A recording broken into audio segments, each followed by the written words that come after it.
Well, this year, Utah is on pace for a record number of deadly auto-pedestrian crashes. 11 people were killed in March alone. News Special's Jed Bowl telling us about a citizens group pushing for improvements to save lives. Here in Salt Lake City, it's been a dangerous and deadly year for pedestrians so far. Safety advocates tell me that part of the problem is that we have so many cars driving 40 to 60 miles per hour on main arteries like 7th East, right next to neighborhoods where children play.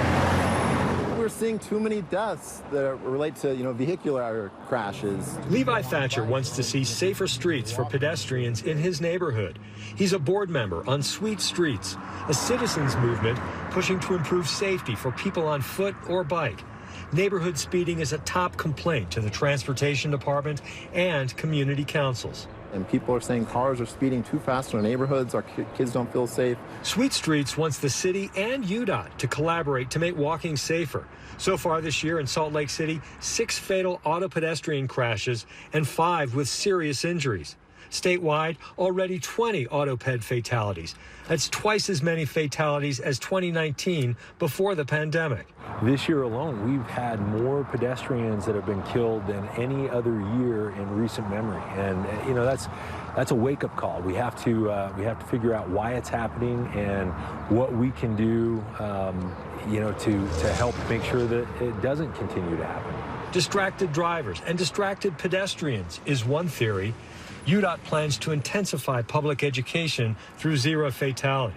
To make sure that everyone understands the responsibilities that we have, both as drivers and as pedestrians or bicyclists, to watch out for each other. Sweet Streets wants to see a reduction in neighborhood speed limits from 25 to 20 miles per hour, and more of these pedestrian-activated crosswalks, which UDOT and Salt Lake City have already installed on some streets with few traffic lights.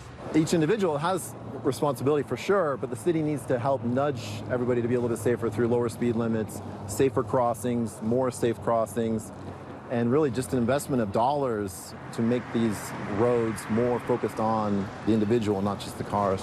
Sweet Streets recently met with the city council and transportation leaders, and they are receptive to the idea of lowering speeds. But the state owns main arteries like Foothill Boulevard, State Street, and 7th East, so a broader collaboration would be necessary to execute more solutions. For KSL 5 News, I'm Jed Bowl.